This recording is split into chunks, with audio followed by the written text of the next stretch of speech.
자, 우리 맨발의 소녀 김예지 쪽부터 마룻바닥을 열심히 닦아야 되겠네요. 할렐루야 샬롬. 우리 함께 축복하고 인사합니다. 할렐루야 샬롬 샬롬 샬롬 샬롬 샬롬 샬롬 샬롬. 하나님 사랑합니다. 여러분 주 안에서 사랑합니다. 예, 이사야가 66장이었는데 예, 어떻게 오늘 다 끝나고 우리 고린도전서 말씀 어떤 말씀 전할까 묵상하고 한 2주일 고민하다가 예, 우리 수요 예배가 이제 로마서로 들어가게 돼요. 그래서 고린도전서 말씀이 지난번 우리 그 맥주감사절 때 고린도전서 7장 말씀 전하면서 고린도전서를 한번 딛고 가자라는 생각이 들었습니다. 우리 오늘 말씀 1장 1절에서 3절이죠.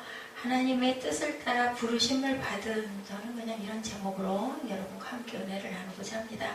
우리말 한번 함께 합독해 볼까요?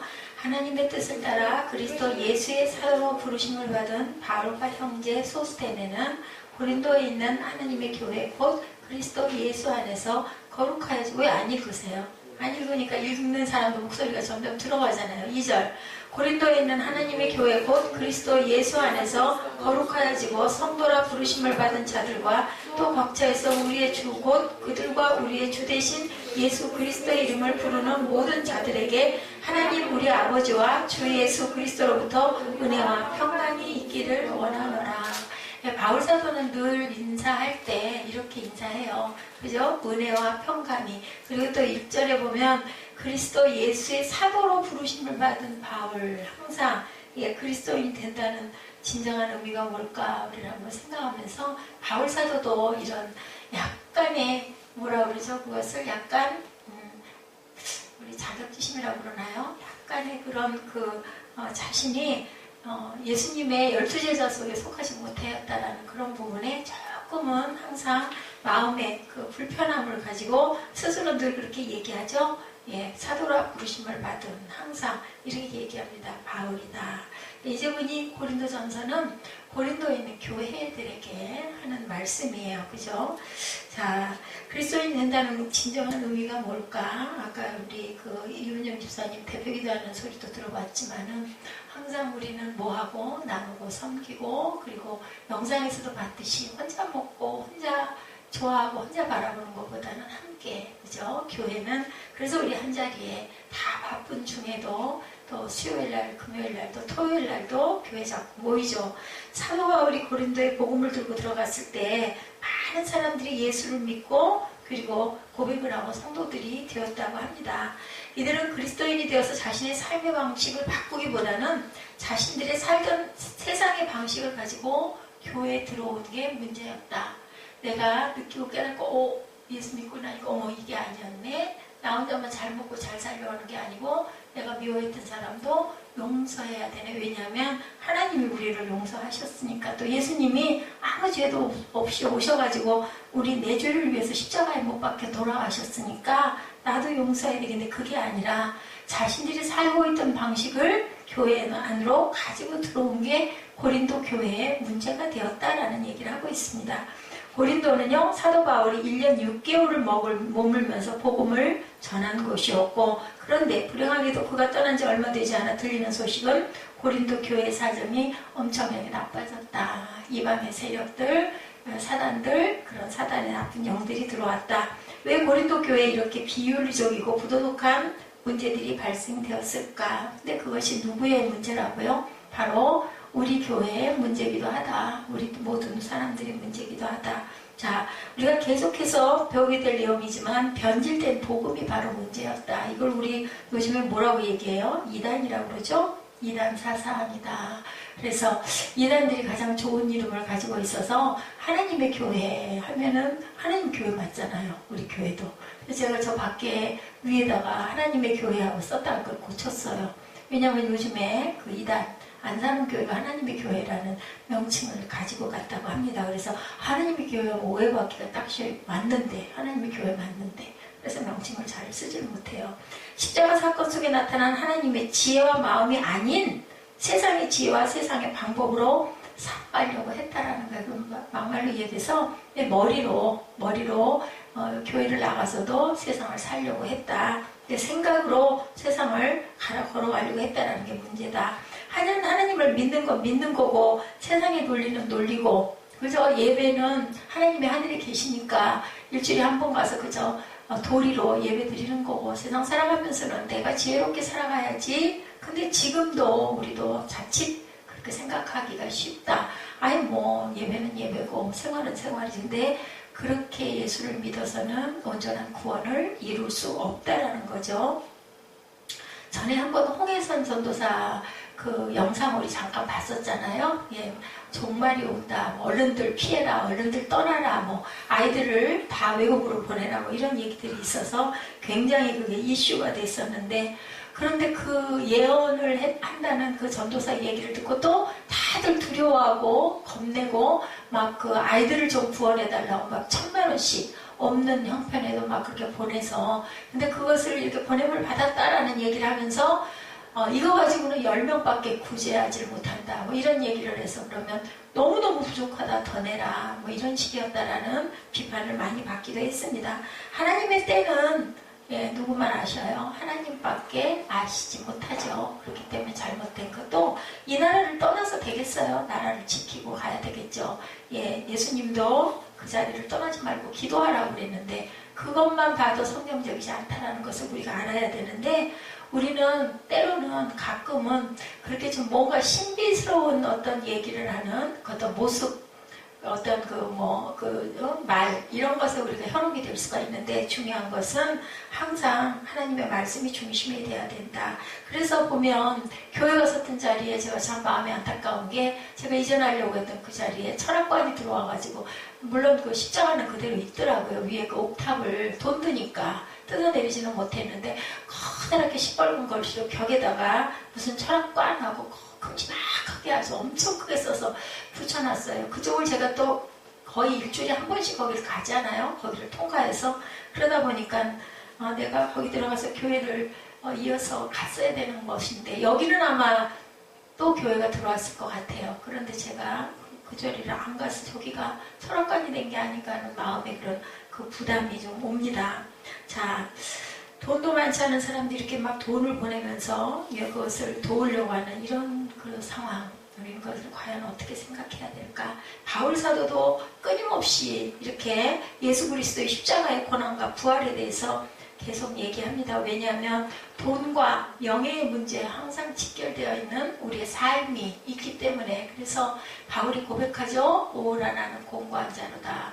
이 사망의 늪에서 누가 나를 구원할까라고 얘기합니다. 바울 사도도 이렇게 얘기를 합니다. 고린도 교회도 논리적으로 엄청나게 설득을 해보지만 복음의 진리를 벗어난 일들에 대해서 또다시 이렇게 설명해야 되겠다 하고 다시 고린도전서로 편지를 써서 보내죠. 자, 고린도 교회의 가장 심각한 문제는 세상의 지혜를 교회로 끌고 들어옴으로 거룩한 하나님의 교회에 뭐를 정체성을 잃어버리게 하고 있다, 잃어버리게 했다. 우리 요즘의 교회는 어떨까, 그죠? 교회 나가는 걸 비즈니스로 나가시는 분들 많죠. 내가 감으로 인하여 이러이러한 유익도 있고 사람들의 안명도 넓히고 발판이 넓어지니까, 그러면 굉장히 열심일 것 같아요. 만약에 우리 교회가 그런 기틀이 세워진 교회라면 엄청 사람들이 많이 번다하게 오겠죠. 근데 하나님의 원래 뜻은 그런 것은 아닌 거죠. 목적이 예배를 목적으로 와야지 사람이 교제하기 위해서 오는 것은 아니다. 그것은 본질이 틀렸다라는 겁니다. 교회는 세상의 논리로 설명되는 게 아니다. 신실한 믿음 위에 세워지는 공동체여야 한다. 고린도전서를 우리가 깊이 묵상해야 할 이유, 교회에서 십자가의 복음이 사라져가고 교회가 하나님의 영광을 가로채버리면 안 된다. 지난번에 우리 아이들 그저 여기서 공부를 좀 가르칩시다 했을 때 잘못 자칫했다가는 책에는 딱 그 말씀이 마음에 왔어요. 그 장사치들이 있는 장사하는 소굴이 되어서는 안 된다. 예수님이 성전 척결 하셨죠. 다 엎어버리고 그 앞에서 비둘기 팔고 돈 바꾸고 하는 사람들 상 엎어버리고 성전을 척결케 하셨던 그 이유가 예, 그것이 참 편리한 일인데 거기서 유익을 바라려고 교회 앞에 엄청난 숫자들이 늘어 앉아 있어가지고 예, 정돈되지 못하고 어수선하고 장사에 소굴같이 되어 있는 그런 모습을 아주 화를 내주는 그 사건을 우리가 봅니다. 자, 서로 싸우기 시작하면서 교회가 언젠가부터 하나님이 욕을 먹는 것보다 자신이 추구하는 이상과 사상과 사람이 욕을 먹는 것을 더 견디지 못하게 됐다. 그런 것 같아요. 제가 생각해도. 하나님이 나라에 대한 비방을 하는 것에 대해서는 그렇게 혈기를 내지 않는데 누군가가 나를 너 어째 그따위야 하고 얘기를 하면 막 거기서 불끈 화가 나는 것. 그죠? 교회가 욕먹는 거나 하나님이 말을 듣는 것보다는 내 부분에 어떤 그 침해를 받으면 아주 저희들이 화를 내는 것. 그것도 또한 문제일 수도 있다. 사도 바울에게는 아주 심각한 문제로 다가왔습니다. 그래서 고린도전서를 쓴 거죠. 자신이 전한 그리스도를 따르려는 것보다 사도 바울을 따르려는 사람들이 많은 것도 잘못됐다. 뭐라 그래요? 나는 아볼로파, 나는 바울파, 나는 게바파 뭐 이런 식으로 하는 것도 이거는 잘못이다. 그리고 나는 그리스도파. 파벌이 교회는 절대로 있어서는 안 된다. 교회 타락은 교회 안에 십자가도가 사라지고 하나님도 보이지 않기 때문에 일어나는 일들이 이렇게 많이 있는데 그것이 그 시대에만 있는 게 아니라 지금도 비일비재하게 일어나고 있다. 하나님께서 우리에게 은사를 주신 것은 왜 주셔요? 하나님의 나라를 증거하라고 주시는데 은사가 결국은 누구의 은사가 된다? 내 은사. 내가 이랬더니 정말 조심해야 돼요. 간증할 때 근데 내가 했으니까 그렇게 얘기를 하는데 은연든 나도 모르게 주변에 어떤 목사님들도 얘기를 하시다 보면 뭐 그렇게 목적을 두지는 않지만 얘기를 하다 보면 자기가 드러나기 때문에 예수님은 어떻게 하셨어요? 고쳐주시고는 슬그머니 피해서 가시죠. 사람들이 몰려 들어오면 어디로 꼬박없이 감람산으로 가셔서 숨을 쉬고 내가 했다고 말하지 말라고 안진뱅이에게도 또 우리 문둥병자에게도 얘기를 해서 보냅니다. 그렇게 얘기하지 말라고. 자, 신유의 은사를 주신 것은 하나님을 바라보라고 은사를 주신 건데 결국은 나를 바라보게 하는 그러한 일들이 너무 많다.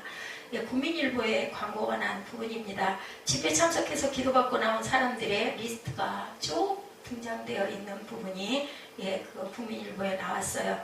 부족이 효용이 있다고 광고하는 그러한 스님들의 이야기나 점이 용하다고 선전하는 무당들의 이야기처럼 안수받고 나왔는데 누가 이렇게 안수를 받았다. 하나님께서 우리에게 축복을 주시면요 하나님을 따르게 하게 하는 것이 언제부터인가 물질에 집중하기 시작했다. 우리 그런 부분이 없지 않아 있죠. 부족한 물질 채워주시옵소서 하고 기도합니다. 그리고 내게 복을 주셔서 형통케 해주옵소서. 물론 그죠? 세상 살아가는데 형통해야 편하게 잘 살아가는데 이게 하나님 믿음 위에 주어지지 않고 그저 기도만 그런 식으로 그래서 그런 얘기 하잖아요. 주술이 되고 있다. 기도가 정말 조심스러운 부분이에요. 그렇다고 기도를 안 할 수 없잖아요. 그런데 정말 마음 중심으로 나라와 민족을 위해서도 그렇고 우리 각자 성도들을 상대방들을 위해서도 그렇고 우리 기도할 때는 항상 사랑의 마음을 가지고 나의 유익이나 내가 기도함으로 내가 뭐를 얻지라는 중심을 갖고 있어서는 안 된다. 이런데 불행하게도 초대교회에는 하나의 커다란 오류가 있었다라는 거죠. 복음이 전해졌음에도 세상의 논리를 가지고 들어온 것. 사도 바울은 단호하게 얘기합니다. 구원은 뭘로? 오직 믿음으로만 구원이 된다. 누군가가 신유의 기적을 일으켜가지고 구원하는 게 아니고요. 믿어야 하나님이 계신 것을 예수가 나를 위해 죽으시고 그 피값으로 내가 구원받았다라는 것을 입술로 고백하고 마음으로 믿어 구원에 이르러야 된다라는 얘기. 정말 너무 간단한 기본적인 얘기예요. 내가 믿지 뭐 안 믿어? 근데 여러분들 그 믿는다는 게 굉장히 기쁜 뜻과 중요하다는 것을 여러분 생각하시고 우리가 살아가는 과정을 통해서 내가 정말 어렵고 힘들 때 아까 그 하인이 그 페스탈로치 얘기 저 일부 예배 때 했잖아요. 이럴 때 우리 마음에 정말 소망을 그렇게 품어야 돼요. 내가 정말 연약하고 공부도 못하고 가난하고 드러낼 거 아무것도 없지만 나는 분명히 나보다 어려운 자들을 위해서 뭔가 할 일이 있어. 내게 그런 용기를 하나님이 주실 거야 하고 믿었을 때 교육의 선구자가 되는 페스탈로치가 태어났다, 탄생했다. 누구를 통해서 그랬어요? 목사님이신 외할아버지를 통해서 페슬라추는 그 부분에 소망을 품게 됩니다. 굉장히 입술로 증거하고 전하는 게 중요하고요. 전하는 말씀을 받는 자들의 마음가짐이 정말 중요하다. 어느 교회를 가나 다 이렇게 긍정적인 말씀 하십니다. 그러면 그 말씀을 받는 사람들은 그 말씀을 정말 진심으로 받아들일 줄 알아야 된다. 세상하고 믿음과 교회가 좀 다르다 하더라도 그래도 우리는 어느 쪽에 크리스찬이기 때문에 믿음 쪽에 서야 된다. 굉장히 느리고 굉장히 둔한 것 같고 굉장히 어리석은 것 같지만 성경에 말씀하시죠. 어린아이와 같은 믿음을 가져야 천국에 들어올 수 있다. 우리가 그래서 보면은 조금 좀 머리에 뭔가 좀 지식이 있고 그런데요. 정말로 깨어진 사람들은요. 뭐 박사 아니야 나라의 장관이어도 대통령이어도 정말 하나님을 경외하지 않습니까? 에브라함 링컨 대통령 꼬마 때 엄마가 물려주신 낡은 성경이 지금도 예배관관에 있다고 그러죠. 그리고 항상 링컨 대통령은 어떤 뭔가 그저 스피치를 할 때든 뭔가 그 회의를 할 때든 성경 위에다가 손 얹고 항상 기도했다고 해요. 그 사람은 사람입니다. 그렇지만 어떤 면으로 우리가 굉장히 존경하는 분들이거든요. 그렇다면 우리도 당연히 그런 마음을 가져야 되지 않겠는가. 사도 바울에게 윤리적 문제는요. 비율법적이고 비형식적인 그러한 것들이었다. 종교의식이나 전통의 문제보다는 하나님의 마음이 훨씬 더 소중하다라는 것을 우리가 알아야 된다. 하나님을 사랑하고 순종함으로 만들어졌던 우리의 모습이 어느덧 의식과 제사로 변질되지 않도록 깨어있어야 된다. 예배가 여러분들 형식이 돼서는 안 된다. 얼른 순서 빨리빨리 해치고 얼른 때려치고 얼른 밥 먹고 얼른 가야지 이런 마음가짐이 돼서는 안 되고 정말 말씀을 사모하는 마음 하나님께 경건하게 내가 예배를 드린다라는 마음을 품어야 된다. 사도 바울은 불행하게 굳어져가는 의식적 종교에 대해서 끊임없이 깨어있어야 한다고 지적하죠. 적어도 사도 바울에게 신앙이란 하나님과 우리의 개인적이고 인격적인 문제라고 보았기 때문이다 라는 거예요. 하나님과 나와의 관계예요. 그렇기 때문에 누군가가 잘못했을 때도 아이고 알아보면서 아이고 저 사람 좀 깨달아야 할 텐데 긍휼의 마음을 지녀야 된다. 왜? 주님께서 항상 우리를 긍휼히 여기시니까. 긍휼히 여기는 자는 긍휼히 여김을 받으리라. 근데 그걸 따라가서는 안 되는데 이상한 거는 좋지 않은 건 빨리빨리 물이 들죠. 그게 중요한 거예요. 그렇기 때문에 항상 권면은 해야 됩니다. 권면은 해야 되지만 비판하지 말고 하나님과의 그 사람과의 관계니까 하나님 깨닫게 해주옵소서 하고 우리는 늘 기도해야 되고 신앙의 모범을 보여주는 게 굉장히 중요하다. 모범이 중요하죠. 예수께서 보여주고 가셨죠. 앞으로 우리가 배워가고 가야 될 것, 무상하게 드려진 재물에 대해도 어떤 사람은 먹을 수도 있고 어떤 사람은 먹지 않을 수도 있다예요. 일관성이 이렇게 없어. 근데 믿음대로 하는 거죠. 우리 신약에는 특히 구약에는 율법이 엄청 많았어요. 어떤 음식은 먹어도 되고 어떤 짐승은 먹지 말아야 되고 근데 예수님이 오고부터는 하나님께서 그 불결한 광주리의 음식 내려주시죠. 베드로에게. 도대체 왜 저런 환상을 보여주셨을까? 보니까 절대 먹으면 안 되는 것들이 막 기어다니는 것들이 있는 거예요. 그런데 그 이후로 어떻게 해요? 이방의 나라가 열리는 역사가 일어나죠. 그래서 우리에게 환상이 보여질 때도 주님의 말씀을 들을 때도 우리는 깊이 잘 깨달아 알아야 된다. 그러려면 우리가 영적으로 깨어있어야 된다는 얘기인 거죠. 고넬료를 만나죠. 이방 사람이었죠. 고넬료 만나가지고 그를 위해 안수해주고 기도하고 그리고 은혜가 넘치도록 그렇게 역사했던. 그래서 베드로가 깨달죠. 이게 우리를 성령께서 우리를 항상 이렇게 깨닫게 해주신다는 것을 알고 받아들일 줄 알아야 된다. 성경에 입각한 말씀인가를 우리로 왔었던 우리 김경주 그 자매, 신학하고 있다는 그 자매 역시도 항상 조심해야 돼요. 신학을 하는 사람들 특히, 그죠? 잘못 빠져서 내가 복음에 빠질 수가 많고, 기도하다 보면 환상 보여주고 막 하면은 막 그게 다인 줄 알고, 말씀에서 떠나다 보면 그만 뿌리가 없어서 신비주의가 되기 쉽다. 항상 우리는 조심해야 된다. 하나님 명을 주셨을 때. 우리가 종교주의자들이 되면 안 되겠죠. 그 기준은 과연 어디 있는가? 하나님을 위하여 다른 사람을 위하여 유익한가를 생각할 줄 알아야 된다. 나를 위해서 하는 거는 그거는 유익한 게 아니고 종교주의자들이 된다는 것을 생각해야 된다. 고린도전서 10장 23, 4절에 증거합니다. 모든 것이 가하나 모든 것이 유익한 것이 아니요 모든 것이 가하나 모든 것이 덕을 세우는 것이 아니니 누구든지 자기의 유익을 구하지 말고 남의 유익을 구하라. 이렇게 얘기하죠. 예, 고린도전서 누가 썼어요? 예지? 바울이야. 예, 바울이 썼으면 바울의 말일까? 아니요. 하나님이 감동을 주셔서 그저 쓴 말이죠. 그렇기 때문에 여기 증거한 것처럼 누구든지 자기의 유익을 구하지 말고 남의 유익을 구하라라고 얘기합니다. 모든 것이 된다고 해서 다 유익한 것도 아니고 모든 것이 다 된다고 해서 덕을 세우는 것도 아니다. 내 유익이 아니라 남의 유익을 구하라. 이런 사람을 위해서 우리는 그 사람들을 보고 성숙한 그러한 인격을 가졌다라고 생각을 하죠. 사도 바울이 경계하는 것은 유아적 사고에 머무는 신앙인과 완고하게 변해버리는 신앙인들에 대하여 끊임없이 복음의 진리가 무엇인지를 계속 선포합니다. 자, 우리가 주변에 있는 문제를 절대적인 것으로 착각하지 말라. 가변적인 문제를 중요한 게 보다 본질이 굉장히 중요하다. 어떤 일이 일어났을 때 이 일의 기본에 뭐가 있나를 우리는 생각할 줄 알아야 된다. 당장 내게 어려움이 당하고 닥쳤다 해서 이거 왜 이래? 하고 성질을 내기보다는 이게 도대체 이렇게 돼서 나중에 어떻게 될 건데 여기에서 우리가 깨달아야 할 게 뭔가라는 것을 이 일이 이렇게 됐을 때 어떻게 될 것인가 하나님의 나라를 먼저 중심에 놓고 생각할 줄 알아야 되는 사람의 관계도 마찬가지죠. 사람 관계에서 우리 관계가 깨지면 결국 남는 게 뭔가를 늘 생각할 줄 알아야 된다. 그러면 그때 내가 어떻게 할까를 하나님께 여쭤봐야 된다는 거죠. 앞으로 우리가 함께 묵상하고 연구하고 가야 할 고린도 전설을 이해하기 위해서는 배경을 좀 알아야 되겠죠. 사도행전을 통해서 보면 사도 바울이 간혹마다 뭘 세워요?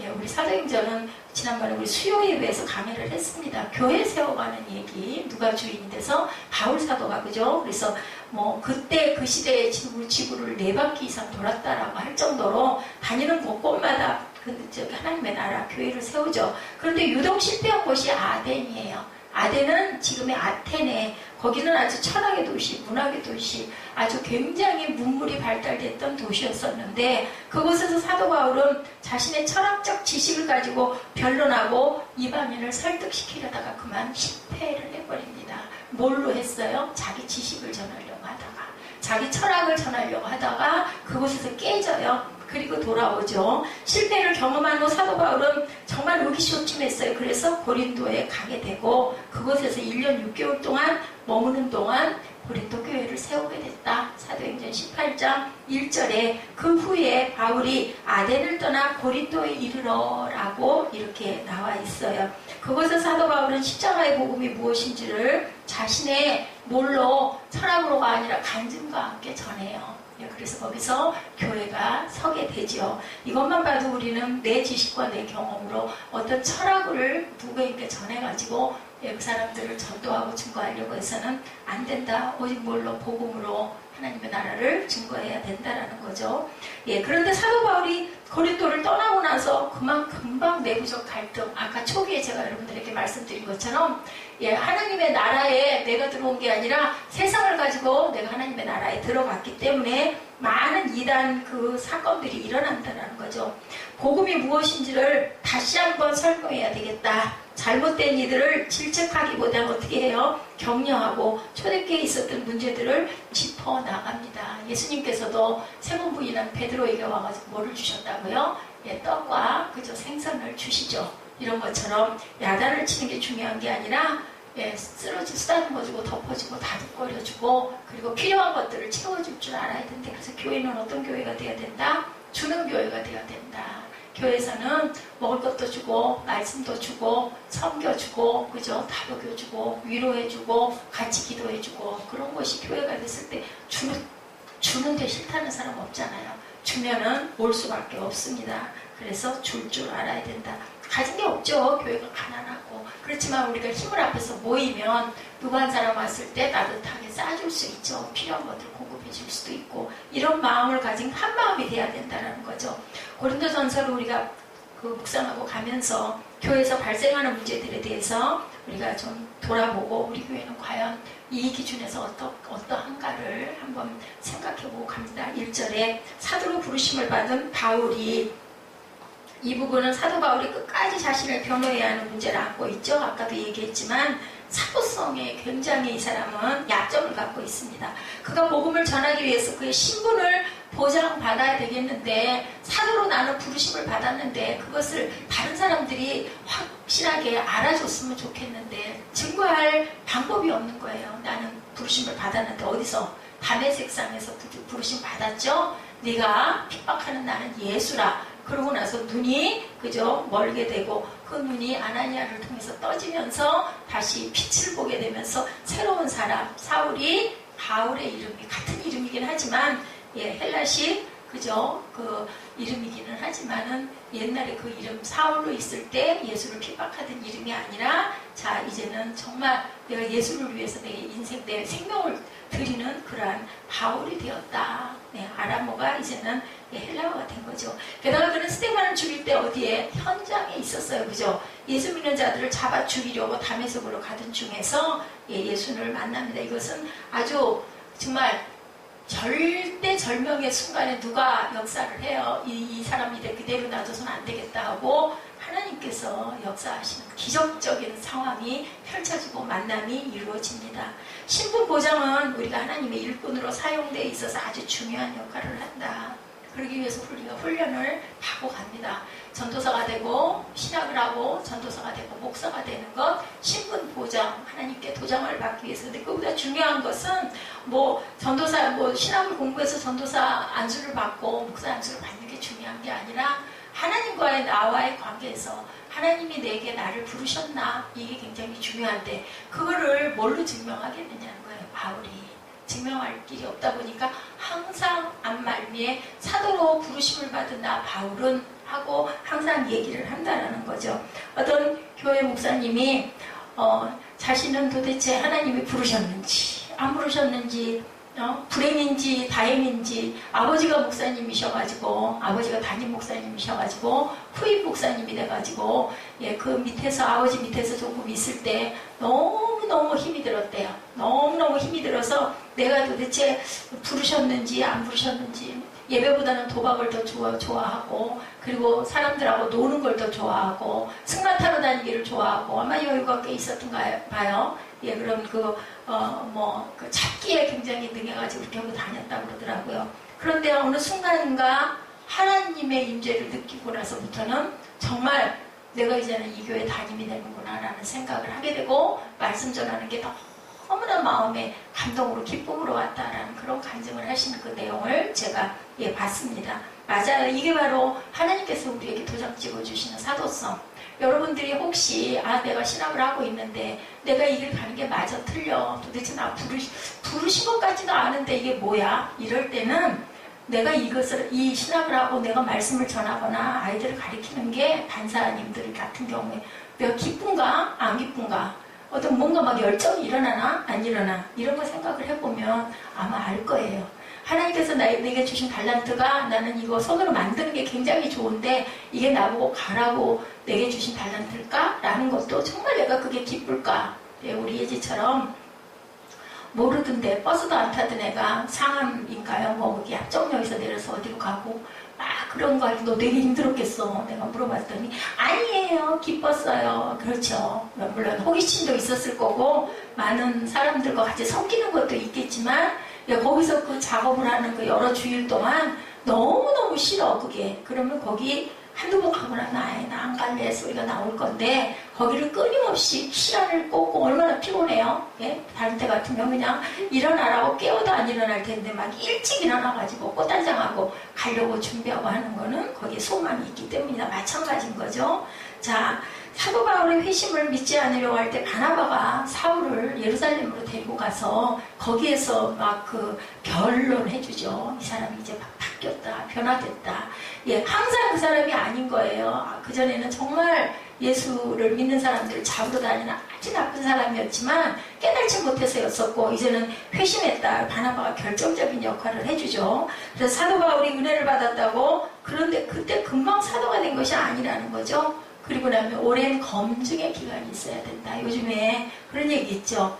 예, 목사라고 그러면 오히려 색안경을 끼고 보는 사람들이 너무나 많아졌어요. 그냥 뭐 개그맨 누군가가 뭐 무슨 뭐 체험을 뭐 좀 하더니 금방 목사가 돼가지고, 근데 그러고 나서 끝까지 잘 가면 좋은데 세상에 막 무리를 일으키고, 아까 황혜선 전도사가 이런 사람들 같은 사람들이 되고, 막 너무 신비주의로 흐르고 이단사상으로 흐르고 이러다 보니까 너 목사, 특히나 여자 목사라고 그러면 한 번 더 이렇게 쳐다보게 돼요. 참 중요하고 참 조심해야 되고, 하나님의 나라, 교회를 나가는 것도 정말 말씀이 바른가를 늘 생각해 봐야 되는 거죠.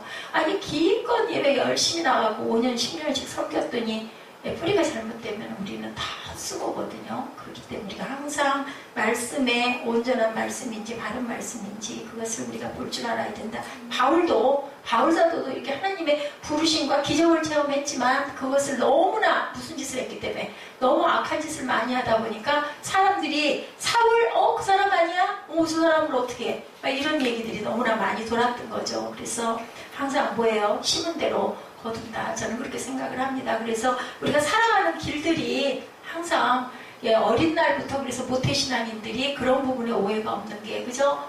주일날 교회 나가는 거 엄마 따라 아빠 따라 안 나가면 안 되니까 가야지 이렇게 하고 다니던 이런 우리 그 어린 그 유년부부터 길러가던 아이들은 그냥 뭔가 그래서 꾸준한 게 있어요. 근데 뿌리가 없이 그런 말에 교회 누구 따라 나갔다 예수 믿었다 보면 중간에 그만두는 일들이 너무나 많고 뿌리가 없으니까. 그렇기 때문에 정말 하나님의 나라를 온전하게 섬기고 하는 게 정말 어려운 경우가 있다. 자, 이게 편지잖아요. 고린도전서가 편지예요. 서죠. 서신이죠. 자, 편지에서 중요한 것, 고린도에 있는 하나님의 교회에 보낸 것이라는 것을 우리가 보고, 고린도전서를 읽으실 때는 읽으시면서 우리 교회는 어떠한가, 그 속에 있는 나는 그럼 세상 것을 끌고 들어왔나도 한번 좀 생각해 봐야 된다. 자, 여기서 교회론이 아주 중요한데 무엇이 하나님의 교회인가?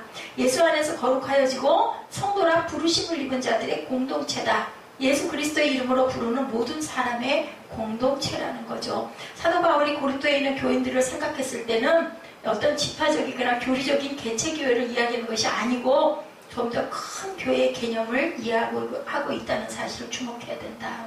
우리 지난번에 왔던 저 경주 자매, 참 그 자매가 바르구나 하는 생각을 했던 게, 아유 우리 교회가 이렇게 조그만데 또 감리교였었다고 그래서 어머 여기는 순복음인데 어떻게 여기를 그냥 누가 권하지도 않았는데 불쑥 왔어요. 그랬더니 교회는 다 똑같잖아요. 교파가 필요한가요? 딱 그렇게 얘기를 해서 아우 이 자매 나랑 마음이 똑같구나. 저는 상관없다 생각하거든요. 우리 교회가 작지만 세계에 있는 모든 교회들은 다 큰 지붕이라고 보면 하나다라는 생각을 저는 늘 갖고 있기 때문에 교회는 어떤 교리에 충실하느냐 기준이 아니고 예수 안에서 우리가 하나로 어느 교회를 가서 예배를 드려도 하나가 돼서 예배할 수 있고 거룩해질 수 있는가, 거기에 초점이 있는가가 가장 중요하다. 교회의 기준이다. 아무리 교리 공부를 열심히 하고 율법을 완벽하게 지켜도 거룩한 하나님의 성도라고 불림을 받지 못하면 그것은 교회가 아니다. 그러니까 우리 개개인들이 얼마나 중요한 역할을 하는지, 성도들이 모여서 교회잖아요. 모임이 그것이 교회이기 때문에 구약에서부터 신약에 이르는 아주 중요한 성경의 맥이 내가 거룩하니 너희도 거룩해라. 그래서 우리가 예배 때 거룩해야 되는 거예요. 보통 때는 너무 번다하고 분주하고 그저 조심성 없이 그냥 막 급하니까 이러더라도 주일날 예배 시간만큼은 교회 성전 딱 들어오면서 이제 섬김이 없으신 분들도 들어오면서부터 그 차림서부터 내 발걸음 하나도 동작 하나도 조심조심, 그리고 교회에 있는 아주 하찮은 물건 하나라도 소리 덜컥덜컥 내지 말고 조심조심 해야 된다. 문소리 꽝꽝 내지 말고 내 발걸음 너무 크게 더벅더벅. 아주 제가 늘 불편했던 게 뭐냐면 신발에서 신발 소리 나는 거, 그걸 어떻게 할 수가 없는 거예요. 어떨 때는 신이 굉장히 소리가 클 때가 있어요. 다행히 큰 교회는 괜찮은데 조그만 교회 좀 늦게 들어가거나 할 때는 이 소리 때문에 저는 발을 이렇게 들고 이렇게 걸었어요. 몸을 이렇게 숙이고. 그게 누가 시켜서가 아니라 왜 당신 서서 그렇게 걸어가? 왜 소리냐? 아무도 그런 소리 안 해요. 근데 가리켜서가 아니라 왜? 하나님 전이니까 우리가 경건한 마음 자세가 되죠. 하나님이 이스라엘을 부르시고 명령하신 것, 내가 거룩하니 너희도 거룩하라 라는 명령을 하셨다라는 것은, 이거는 구약이나 신약이나 똑같은 말씀이에요. 이게 짝이죠. 구약과 신약은. 신약 시대에 하나님이 가장 원하시는 것은 너희의 몸을 거룩한 뭘로 드려라? 산 제사로 드려라 예요. 우리 몸들이 다 뭐예요? 성전이 된 거예요. 예수님이 오시고 나서부터는. 구약에는 제사장이 있었지만 죄를 늘 사해줘야 됐지만 우리는 우리 안에 누가 계시니까? 예수님이 계시니까. 예수님 계신 분들은 전부 다 하나하나의 작은 움직이는 성전이에요. 사람 손으로 만든 지은 건물이 아니라 하나님 손으로 만든 성전. 성전 안에 뭐가 있어야? 말씀이 있어야죠. 그죠? 말씀이 예수 그리스도시니까, 육신이 돼서 오셨으니까 우리 안에 말씀이 있고 우리 안에 성령이 계시면 우리 모두는 다 성전이니까 거룩해야 맞는 거죠. 자, 어떤 목사님하고 만나서 그 깜짝 놀란 사건이 있었다고 하더라고요. 개척교회를 그 목사님이 시작하면서부터 스스로 그 남성들의 그 성을 거세했다라는 얘기를 듣고 너무너무 깜짝 놀랐다. 이분의 위에 계신 그 목사님이 그 부분 때문에 연루가 돼가지고 굉장히 세상적으로 아주 무리를 많이 일으켰대요. 여성의 문제, 음란의 문제로 인해서. 그래서 본인은 교회를 개척하면서 아예 병원에 가가지고 거세를 했다라는 얘기를 듣고 많이 놀랐는데, 그 후의 얘기는 너무너무 힘들다라는 얘기를 하더래요. 우리는요, 세상에서 아름답게 지음을 받았고요, 아름답게 살으라고 세상을 주셨기 때문에 전에 내가 나무 꼭대기에 올라가가지고 앉아서 돌을 닦는 그분의 얘기를 했었죠. 그렇게 살라는 게 아니에요. 세상에서 어떻게 하고 살아라? 자유하게 살아라. 근데 우리 여러분들, 제가 항상 여러분들에게 비유해서 얘기할 때, 전 수영을 할 때 그걸 많이 느꼈기 때문에 얘기해요.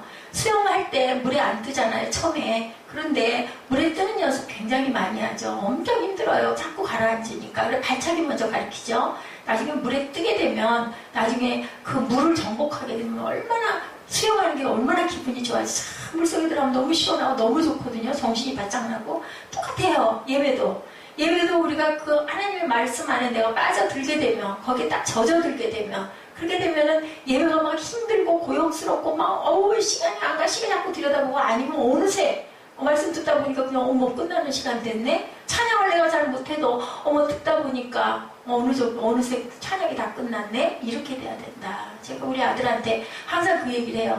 사무엘아, 피해갈 수 없잖아. 중학생이니까 공부해야 되잖아. 고등학교 가야 되잖아. 어차피 해야 될 거 그렇게 꾀부리고 집중 안 하고 그렇게 야단 맞고 말 듣고 그렇게 하니 그냥 정복을 해버려. 수학 해야 되잖아. 그냥 깨달아 알아버려. 외워. 차라리 영어 외워. 그냥. 아니 그거 해버리고 나서 나머지는 더 자유롭게 너 놀아. 누구도 뭐라고 안 해. 너 성적 웬만큼 유지하면 똑같은 거거든요. 우리가 하나님께 드릴 도리를 온전하게 하고 나면 세상을 즐기고 살아가라고 하나님께서 말씀하셨어요. 왜 뭐라고 그러셨어요? 예, 생육하고 번성하라고 그랬어요. 생육하고 번성. 그죠? 무슨 뜻이에요? 가정을 잘 이루고 거기서 기쁘게 살아가면서 자녀 잘 낳고 잘 살아. 근데 내가 이 세상 너한테 줬고 너 내가 낳았어. 그러면 우리 부모한테 어떻게 해요? 부모님에게 겸손하게 누가 은혜를 엄청나게 많이 받고 나서는 한 달에 얼마씩 입금만 시켜주다가 달려가가지고 부모님을 뵙고 왔다. 너무 말씀의 은혜를 받아가. 바로 그거예요. 성경을 알고 나면 성경 안에 있는 말씀 속에서 우리가 은혜를 받으면 뭐하고 가야 된다? 행하고 가야 된다. 그러면서 또 행하면서 기쁘죠. 뿌듯하고. 그걸 가리키는 게 교회에서 해야 될 부분이에요. 직분을 받고 헌금을 하는 것, 그거 갖고도 말이 많았죠. 권사가 되고 장로가 되면 1인당 얼마 정도씩 아예 그게 정해져서 그런 게 어딨어. 어느 교회는 장로 안수받는데 1,000만 원, 권사 안수받는데 500만 원 기본이래. 무슨 직분 받는데 안수집사를 돈이 없어서 안수집사 직분을 못 받았대. 그래가지고 그걸로 굉장히 또 이슈가 많았어요. 근데 은혜를 받아가지고 직분을 받게 되면 그게 너무너무 감사해서 자발적으로 내지 말라고 그래도 내게 된다. 어떤 목사님이 자기도 부목사일 때 그게 정말 이상했대요. 근데 나중에 시간이 지나면서 깨닫는 것은 정말 이거는 교회에다 드리는 게 아니냐. 하나님께 감사해서 드리는 거기 때문에 물론 금액을 정해놓는 건 좀 그렇다 하더라도 이제 서로 약속을 한 거겠죠. 너무 많은 사람은 많이 가졌다고 많이 내고 그러면 없는 사람은 내기가 힘드니까 어느 적정선을 만들어내는 것처럼 그래서 드리면서 기뻐하는 사람이 있으며 드리면서 시험 드는 사람의 두 종류가 있구나. 교회에서는 헌금을 할 때도 그렇다면 그 사람들의 믿음과 하나님을 바라보는 중심은 과연 어떤 사람은 어디에 있는가를 생각해 봤다라는 얘기를 하더라고요. 자, 또 깨달아지는 부분들, 사도 바울이 목자로서 교인들과의 관계를 어떻게 정립하고 있는가 관계이죠. 직분도 마찬가지고 자신도 그리스도 예수의 사도로 부르심을 입은 바울, 부르심을 언급하고 있죠.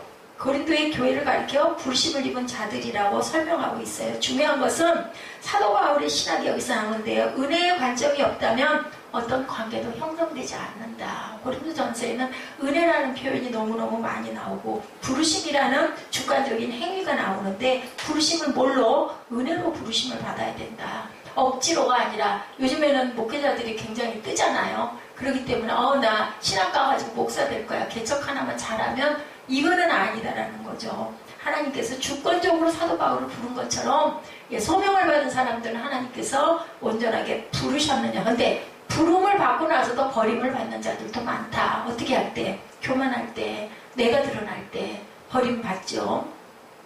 사도성은 하나님의 은혜로 하나님의 은사로 주어진 것이라는 것.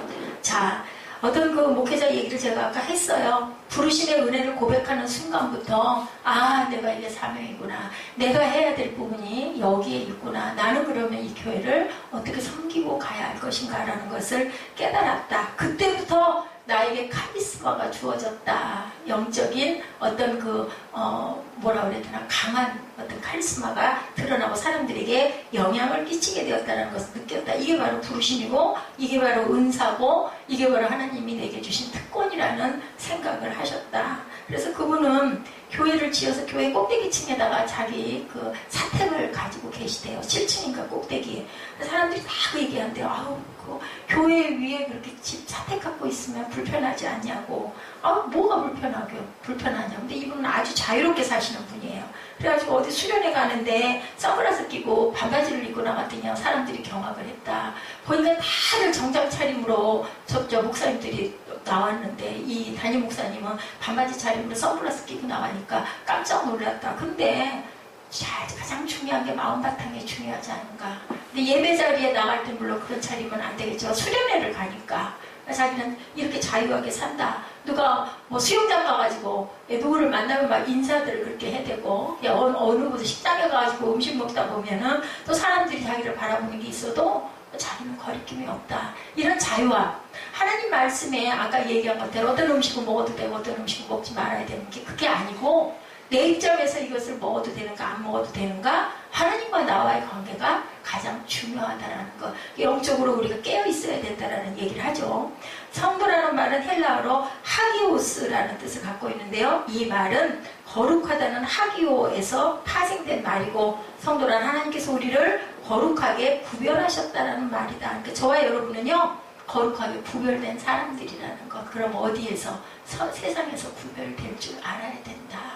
그리고 세상적으로 봤을 때 사람 저 사람 뭔가 좀 달라 이런 생각을 하게 하는 저와 여러분이 되어야 된다.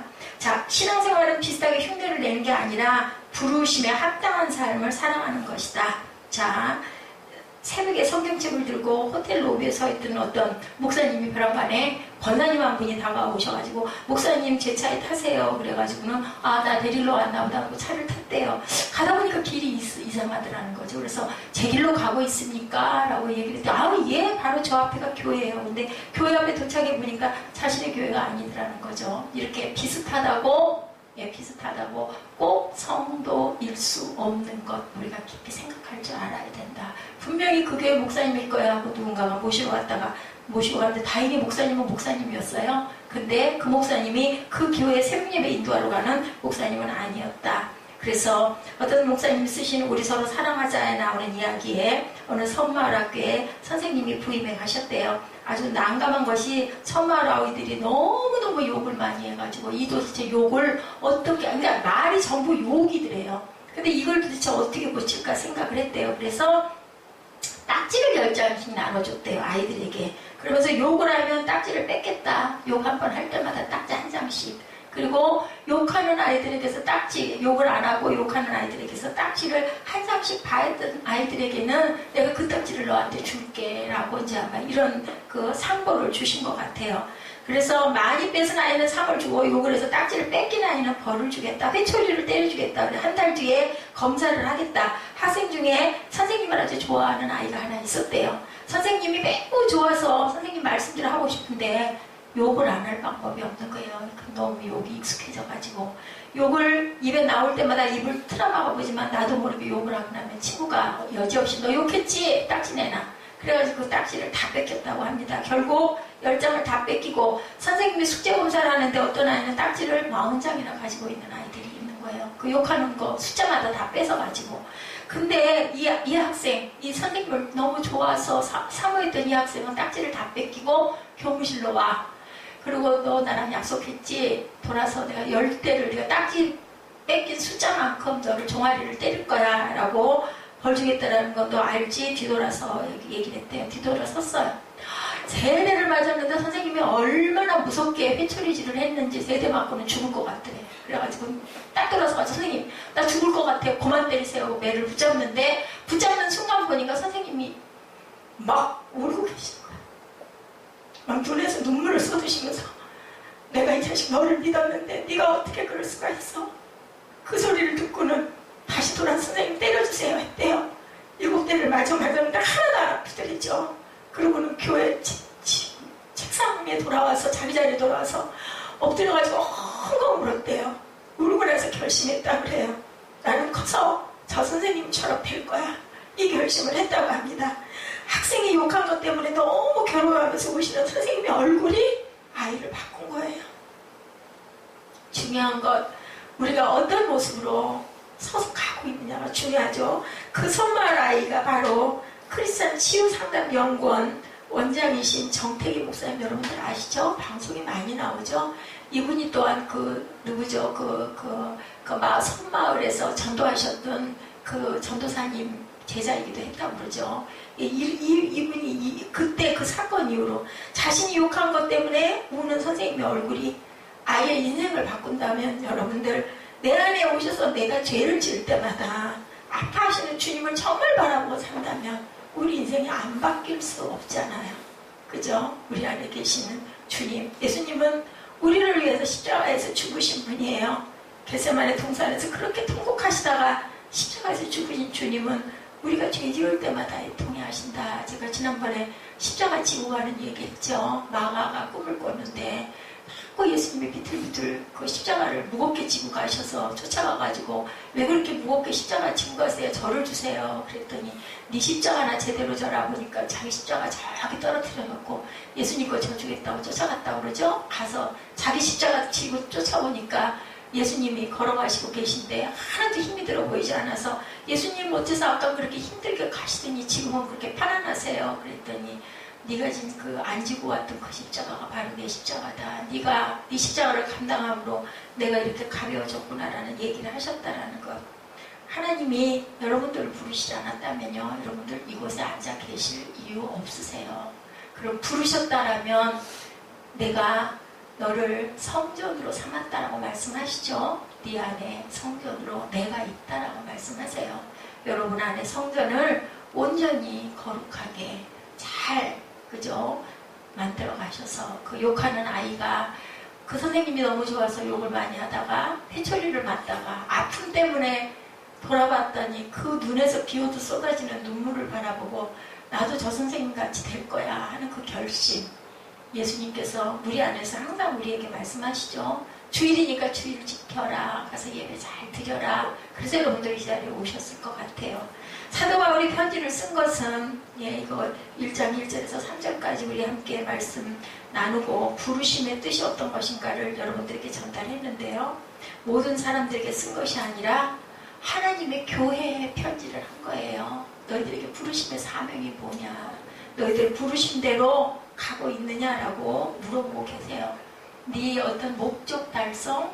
네가 형통하게 부자가 되고 싶어서 살고 있니? 아니면은 뭔가를 받으려고 교회 나가고 있니? 아니면 누구를 따라서 억지로 나오고 있니?